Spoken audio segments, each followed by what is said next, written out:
Duha ka mga opisyal sa Bureau of Fire Protection sa Valenzuela City, Metro Manila ang gipangtaktak sa pwesto.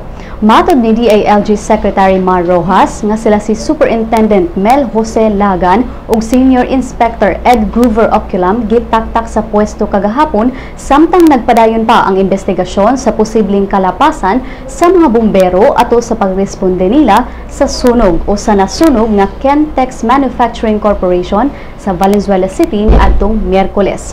Si BFP spokesperson Superintendent Renato Marcial nibutyag nga ang pagtaktak nila ni Lagan ug Oculam kay ubos sa formal nga proseso aron malikayan ang impluwensya sa duha sa investigasyon sama sa kung dunay kakuwang o liabilities ang ilang unit sa pagresponde sa sunog. Ang sunog mikala sa kinabuhi sa 72 ka mga trabahante sa maong factory.